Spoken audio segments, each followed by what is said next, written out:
All right, good afternoon, ma'am. I'm excited to share with you over the next 20 minutes or so my recommendations for MBOX South Africa. But before we start, I'd like to take just a few seconds and remember why we're here in the first place. So at MBOX, our passion is for gaming. We believe that video games are for everybody, and we want to share our passion and our products with the rest of the world. We also believe that video games are just a great way to unwind, a great way to spend time with our friends and our family, and really just a good chance to forget about the everyday stressors, at least for a brief moment. And I think that proved to be true over the last year during the COVID pandemic. People were stuck inside, and many people were seeking new ways to spend their free time and just break up the boredom. So we saw a lot of new people playing video games for the first time. And you can see that in this graph here. In the year 2020, we saw a huge uptick in global surge for video game revenue. And this is during a year when there are higher than average levels of unemployment, and a lot of people took a hit to their personal and family incomes. And the gaming market in South Africa is no different. It is not an exception to this graph. And I'm recommending that MBOX absolutely begins exporting our products to take advantage of the growing video game market in South Africa. So for the remainder of my presentation, I'm going to talk a little bit about South Africa, just introduce the country a little bit. We're going to take a look at the industry within South Africa and take a look at what our competitors are doing currently in the country.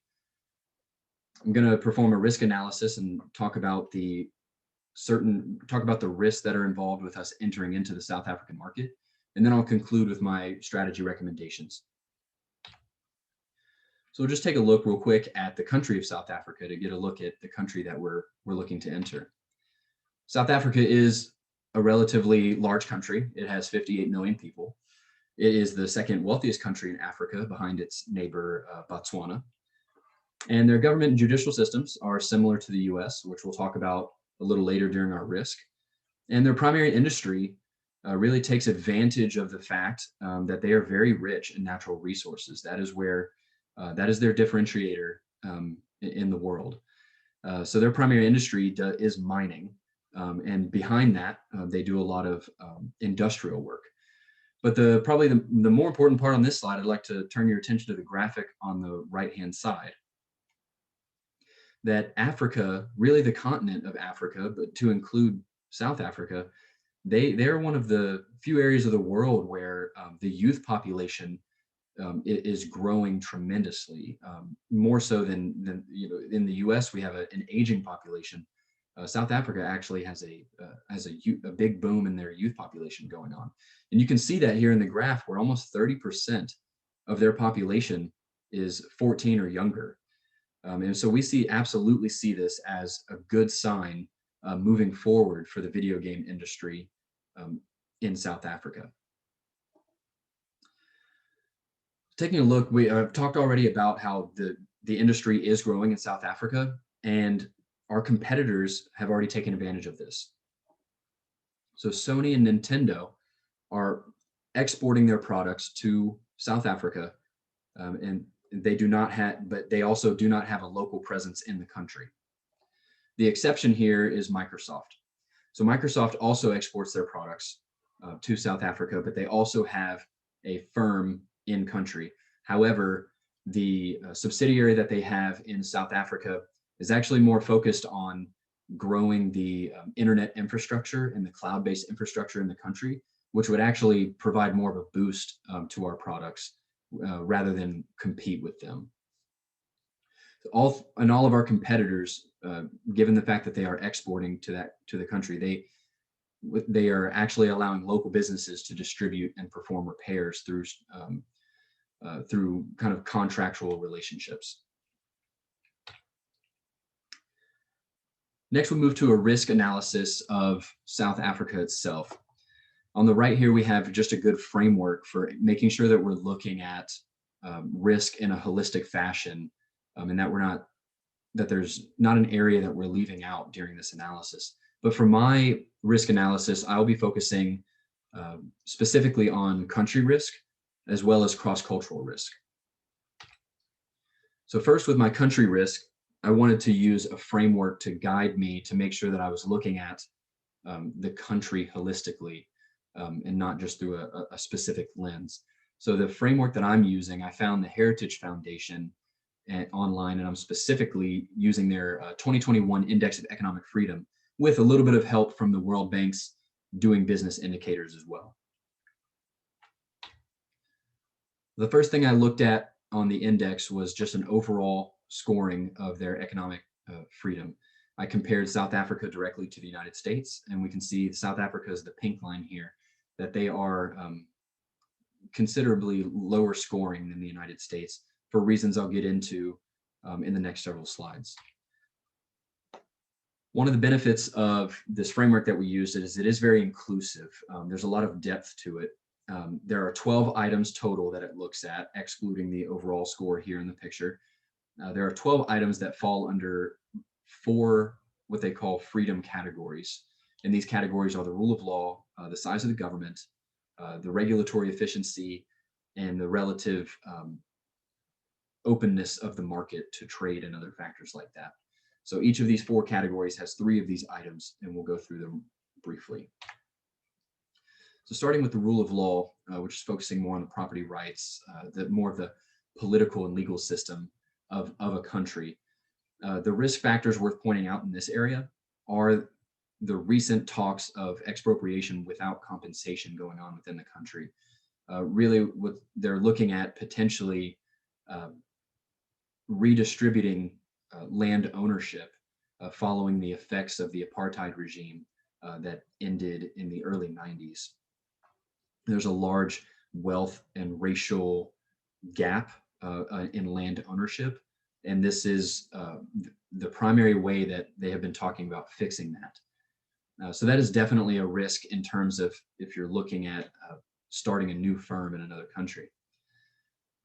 And then there's also a notable lack of contract enforcement and insolvency resolution, which taken together really just results in South Africa having a very poor risk rating in their judicial effectiveness. And then lastly, but maybe most importantly in regards to this slide, are the recent claims of high levels of government corruption and nepotism going on within South Africa. So looking at the size of the government, the index is really looking at the level of intervention that the government is taking in the economy. So when we look at the tax burden in itself, the tax rates are actually very favorable in South Africa when looked at in a vacuum. They're actually lower than the United States, very favorable tax rates. However, those low tax rates are coupled with high levels of government spending, primarily on their social programs within the country, as well as increased spending on their public and national enterprises, such as their national electric company. So their low tax revenue coupled with their recent increases in government spending has left the country in poor fiscal health. So regulatory efficiency actually looks at factors that are a little more applicable to a business owner. And the big things to note here that would concern our firm is we'll start with the electricity problem in the country. South Africa is constantly criticized for how expensive their electricity is and how often they have power outages. They have very poor management from their national electric company that they run there. And that doesn't seem in of itself like it would be a showstopper, but given the industry that MBOX is in, expensive electricity and frequent power outages would be definitely a reason to pause in terms of if we were looking to create a joint venture or start up a manufacturing plant, for example, in the country. Additionally, within this category, there's some good news where they've recently introduced the national minimum wage. This is still fairly recent. The jury's still out whether or not this is going to hurt or hinder their job market, because they do suffer from very high unemployment without the jobs really there to get more people employed. And that is also coupled with a low-skilled workforce with a lack of infrastructure in place to correct the low skills that they have in place. Then just looking at the relative openness of of trade in their markets. Actually, South Africa has very favorable trade policies. They are known for trying to entice in imports and exports, and there's no real big tariff issues there to be concerned with. The real big issues come in again where if countries are looking to, not countries, if companies are looking to enter into that market and kind of build their own buildings, build up a large firm. There's also been recent attempts for the government to ban foreign ownership of land as part of this possible expropriation that they're doing. So this has definitely caused a lot of firms to actually back out and at least pause on doing more FDI within South Africa. And then recently, especially during COVID, the banks have had liquidity issues, and this has made it more difficult to access credit within the country. So that was a lot of factors looking at country risk. This slide really just pulls them all together for an at a glance. The main takeaway here is their overall low score of just under 60, which actually placed them at number 99 in the world in terms of economic freedom. This is mostly looking at, you can see here that one of their highest numbers is that trade freedom. They're a very good company, or they're a relatively low risk country for exporting and importing. But there's definite reasons to be wary of trying to go in and build large firms within that country. So we talked about country risk. The next risk we'll look at is cultural risk, and we're going to do a cross-cultural comparison. And for this comparison, I actually use the Hofstede's 6-dimensional model, which is conveniently located on their website. The big caveat up front here is that the Hofstede graph only is accounting for South Africa's white population. This is for a lot of the same reasons I mentioned earlier. There is a large gap in terms of the wealth and racial divide in the country. But for the purpose of this cross-cultural comparison, I believe that where they're pulling most of the information from, given where the population density of the country, the areas that they are pulling this information from are at least some fairly comparable to the United States. And for what it's worth, the two countries here in the Hofstede comparisons, you can see that they're actually very similar in terms of their scoring across most of the 6 dimensions. The two that are worth pointing out are the dimension of power distance and individualism.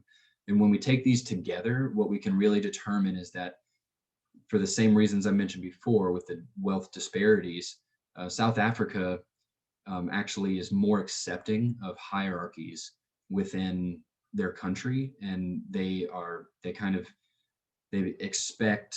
they're more accepting of not just the hierarchies, but that they kind of have a place in society and that they can't really move up any further than that. The next, we'll look at our firm-specific risk factors. Really, this is going to hinge mostly around our products themselves.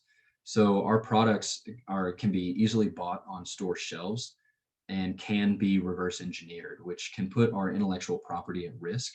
But this is something that is very common even amongst our competitors.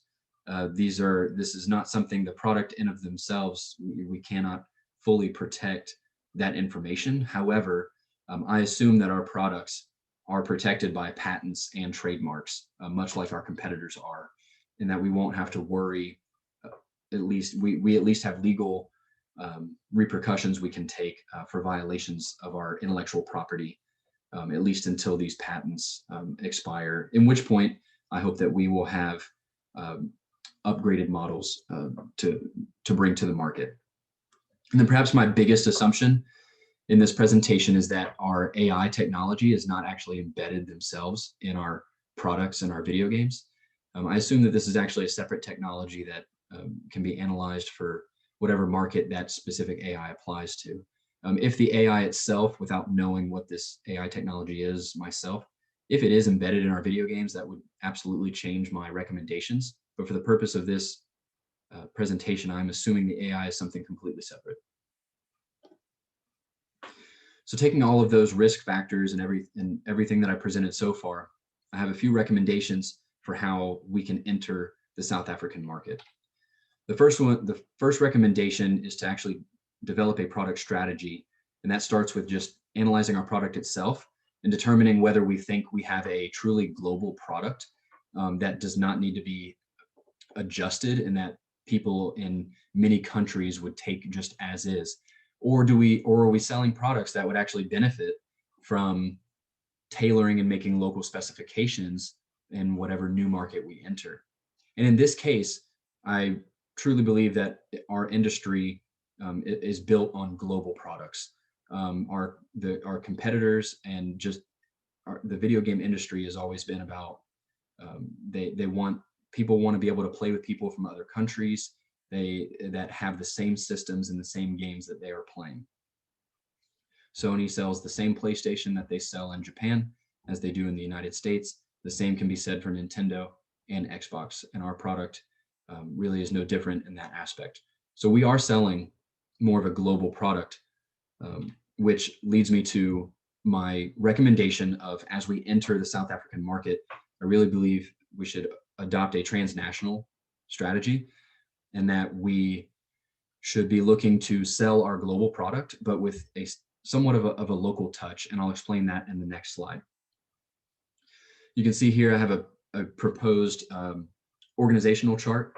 This organizational chart is taking advantage of the fact that we are selling a global product, which kind of lends itself to creating a product-oriented organizational structure. It would make more sense under this structure since we are not tailoring anything to a specific country's needs. It doesn't make sense to have a structure built on geographic region. It makes more sense to have a structure built on product line and to let each product line make whatever tweaks they need for a specific market or determine what markets they should enter. So my last recommendation will discusses how we would actually enter the South African market. And with everything we've gone over, we have a few options to choose from. So the first, we can simply export our products to South Africa and allow local distributors and retailers to sell our products. The next, we could do a joint venture. We could do a formal partnership with a local distributor and sell our products that way. Or we could do a greenfield venture, and we could completely build our own distribution company. We could start manufacturing in South Africa, but for reasons I've discussed before, I do not recommend entering in a greenfield manner. I do not recommend doing a greenfield venture due to the high risk associated with the country of South Africa. I don't think a joint venture makes sense at this time, simply because being able to control the distribution really doesn't actually give us much more control over our product. And that's really what we're seeing is from export to joint venture to greenfield, it's really a progression of how much control do we want over our product and maybe the intellectual property involved from manufacturer to consumer. And in this case, I'm recommending that we export our product to South Africa. But in addition to just exporting our product, I also recommend that we have a local sales office that will mostly be focused on managing our contracts with specific firms for distribution and repair services. And that will allow us to make sure that we're selling our global product within the country through our exporting, but we will also have these strategic partnerships in place through contracts to make sure that when somebody calls our call center or customer service for a repair or for an issue, that we have someone contracted that we know can provide high quality repairs to protect our brand image. So in conclusion, I think that South Africa is absolutely a market worth entering in regards to the video game industry.